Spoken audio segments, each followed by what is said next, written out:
Hello all, I am Tiberius Dawnbringer once again. Welcome to the third installment of my, little series about the stones I have that I work with. They're associated with each individual chakra.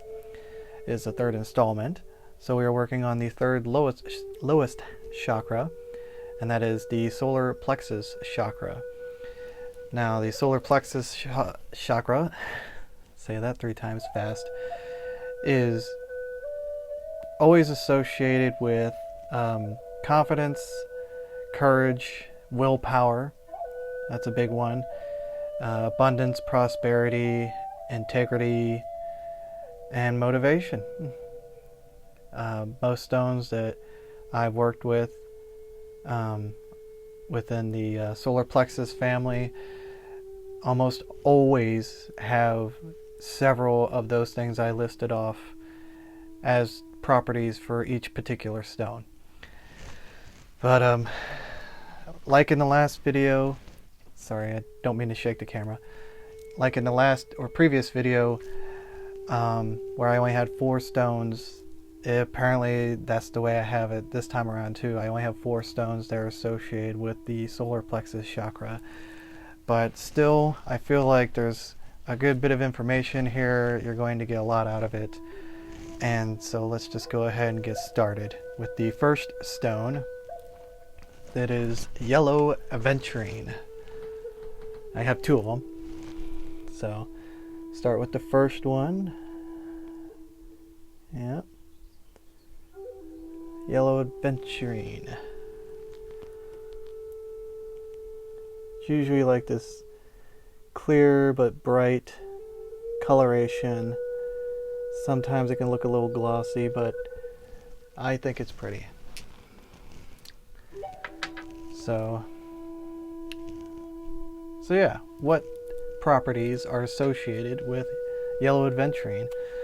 Now, I haven't mentioned this name in my previous videos, but if you don't know already, a lot of the properties that I mention for each individual stone is in no way the only properties that are associated with each stone. Every single individual stone in existence has a huge plethora of properties to them. Some are very specific, and those are good ones for when you're doing specific kinds of work. You can know to draw on that one stone and it will pretty much do a good job, and for that purpose. But anyways, so the things I have listed down do not encompass all the actual effects of each individual stone. It's just the properties that I know of from my experience and research with this particular topic. So let's go on to the properties of yellow aventurine. It balances the yin-yang energies of our energetic bodies. It eases anxiety. It expands the flow of creativity. It helps sinuses and allergies. Okay. And it is also anti-inflammatory, which that is a great property to have in any kind of stone that you're using for healing. It's actually quite amazing how much ailments or diseases that the human body suffers through that is in some ways associated with inflammation within the body, within the joints, the tissues, the organs, whatever, And I'll try not to get into it now, but in another video, I think I will actually specifically focus on inflammation, that particular topic. In fact, I'm going to go ahead and write that down because I keep forgetting the camera wobbles. Because inflammation is actually something that has occurred to me in my life on a few occasions with certain injuries and discomforts I've experienced in the past several years. And so I became more aware of how predominant inflammation is when it comes to our personal health and well-being.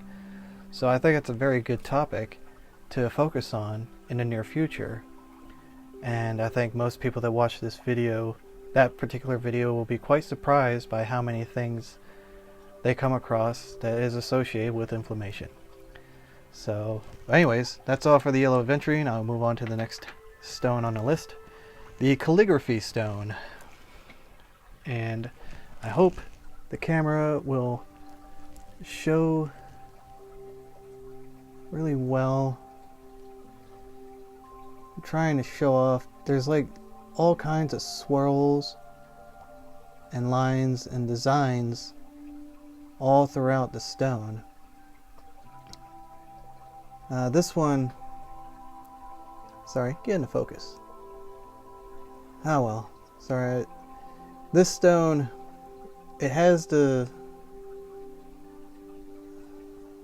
little swirls and stuff in it, but not as much as a lot of other pieces I've seen. Where the reason why I call it a calligraphy stone is because the little swirls and stuff literally look like calligraphy drawings, you know. And I found that to be fascinating when I came across this stone the first time. So yeah. This one is actually associated not just with the solar plexus, but the third eye chakra as well. It helps to stay optimistic through rough times. It assists with the spiritual awakening. So that would be pretty much every single human being on this planet. Probably this would be the first stone they would want to grab. You know, if you're going through a spiritual awakening, it's like boom, grab a calligraphy stone and you're on your way. If only it were that easy, right? It helps with the manifestation of dreams. Good manifestation stone, nice to have. And promotes creativity, joy, and tranquility. Again, those are the properties that I know of for this particular stone. But yes, I don't know if there are tumbled versions of calligraphy stones. I don't think I've ever seen one. I've only ever known them to be rough. Wait, yeah. I mean, any stone, well, no, that's not true. Almost every stone, but not every single stone, can be tumbled. Some stones, I think I've mentioned this in a previous video, some stones are so soft that they cannot possibly survive the tumbling process intact. At least not the way you would want them coming out looking, you know. I could probably do a whole video on that alone, the hardness of different stones and crystals. There's this scale, it has a specific name, I will look it up and get back to you on it, but a quick rundown is there is this scale that describes like the hardness level of each particular stone. And I think it's like usually like 1 through 5 or 1 through 7 or something like that. But 1's like the softest and the higher number is like, you know, really hard. You know, diamond being like a 5 or a 7. Whereas selenite I think is a 1, you know. I have seen tumbled selenite, but I can almost guarantee you that for every piece of tumbled selenite you see, there's probably 2 or 3 other pieces that did not survive the process because it's such a soft stone. It's easily breakable, it flakes off, you know. If I took one of those bars or that log that I showed you in a previous video and showed it to you up close, you could see how it's etched to where it could just, I've rubbed my hand across it sometimes and flakes of it will come off. It's so sensitive. So I try not to touch selenite like as much as possible, just so I can help maintain the integrity of the stone itself. So anyways, but you know, there probably are tumbled calligraphy stones out there, and if I ever see one, you know, maybe I'll try to get a picture of it or something and show it to you guys, or maybe I'll even buy a couple. We'll see. Alright, so we're gonna move on to the next stone, citrine. if you're familiar with that name, I'm not surprised because, you know, I want to say amethyst, citrine, clear quartz, like most people who come into, or most people who, you know, get their first exposure to this particular topic, stones and crystals, those are the ones that usually get mentioned the most, or are the most known. So this is my one piece of citrine. I had another one, it was a big square piece, but over the years it just crumbled, broke off into pieces and fell apart, and it got to the point where it was done. And I was sad to let it go, but it just happens with, you know, stones and crystals. And there's sacred, you could call them rituals, but I'll say there's like sacred procedures to releasing those particular, or stones and crystals when they're no longer, like, you know, able to work. But I'll talk about that in a minute. So I'll go over the properties of citrine. Oh, and let me show you, there's the termination point, and if you're wondering what that means, it's pretty much where it comes to a point like that. That's called the termination point. And you'll see this like burnt orangish color almost, and the rest of this is quartz. This is quartz around it, but that is citrine at the top.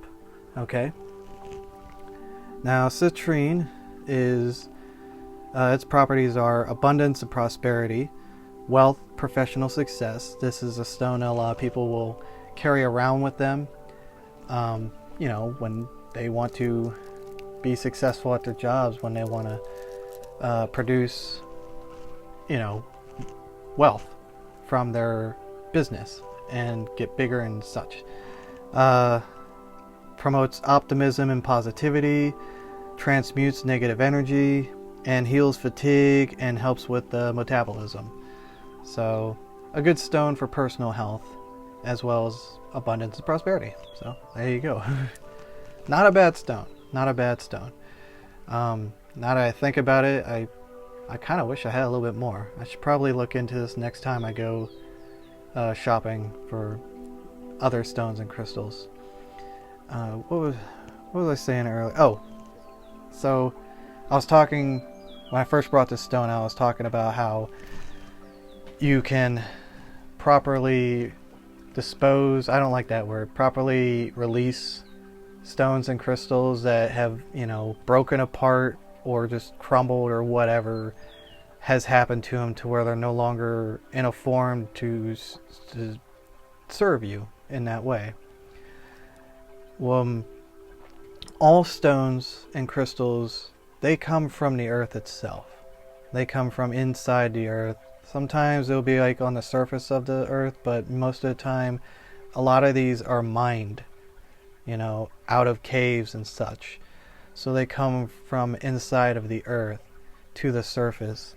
So if you're wanting to let go or release of a stone that no longer is capable of serving you in any way, there's several ways you can go about it. I live on a farm that has like several ponds around here.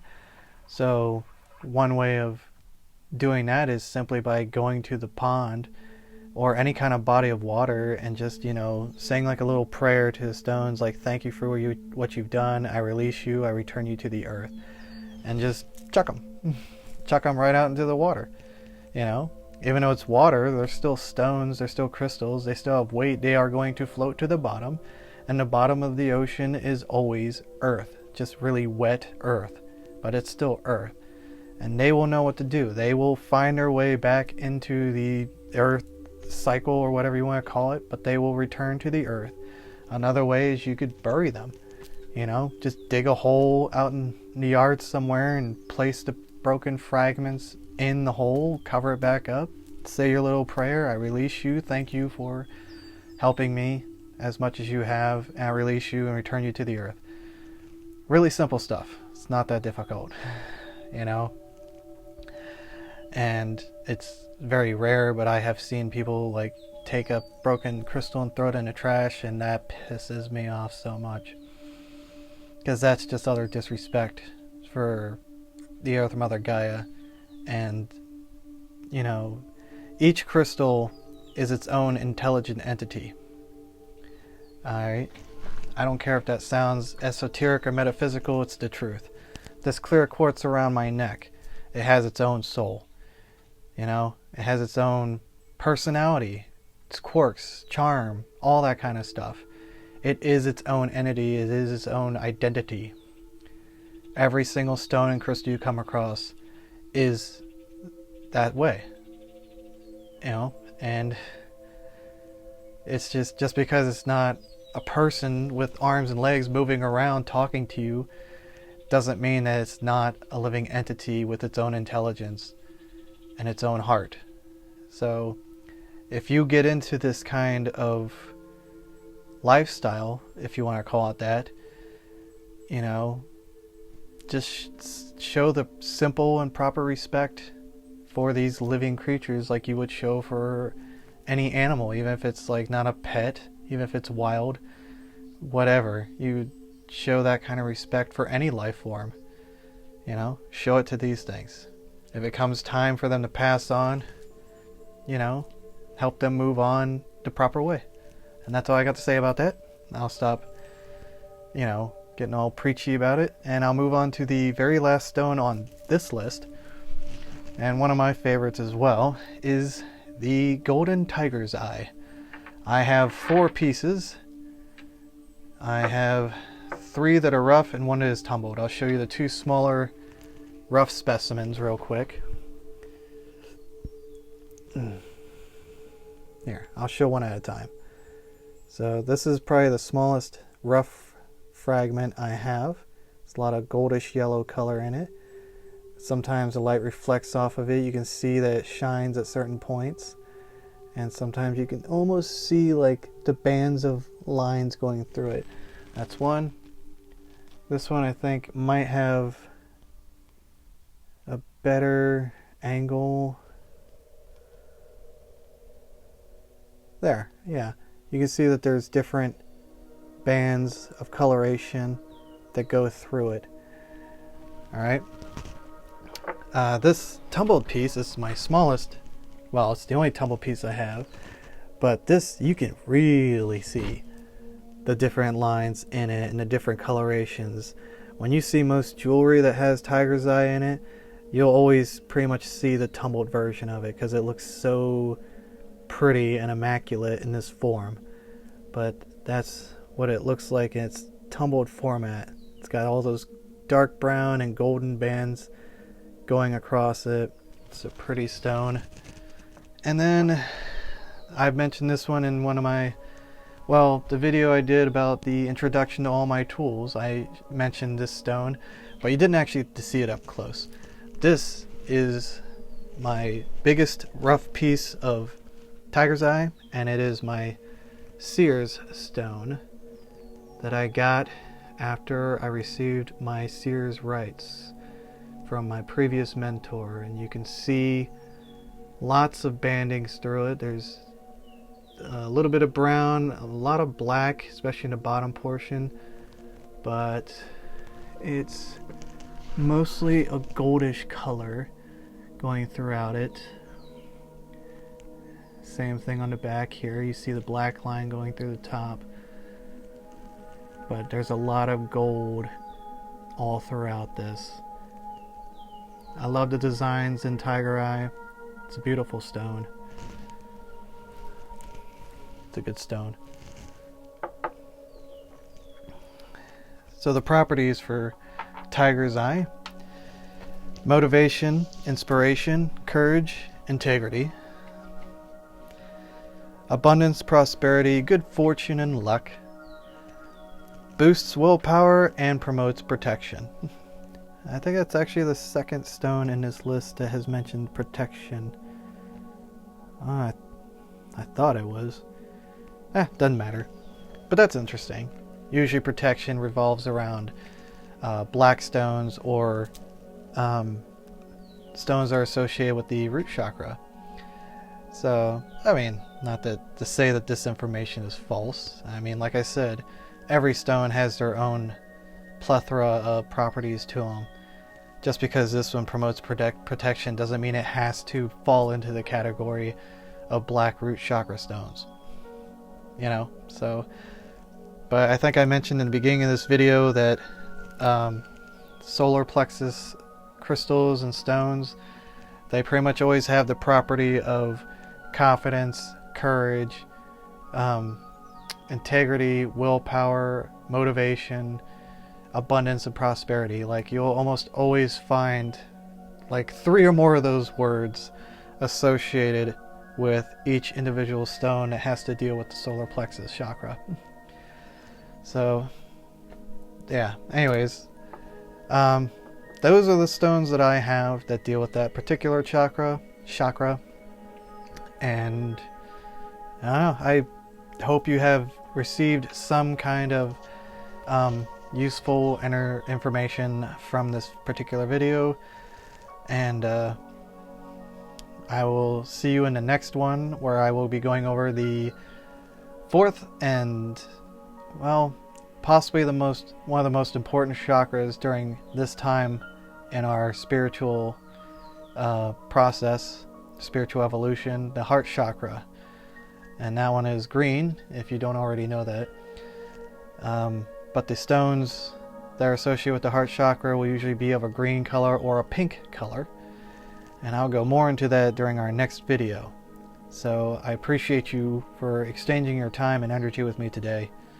And I would like to express my gratitude to you, to myself, and to Spirit and the universe, and to Earth Mother Gaia, the one who provides us with these beautiful, colorful tools to use for the benevolent purpose of healing. You'll have a good day, and I will see you next time you come back to my channel.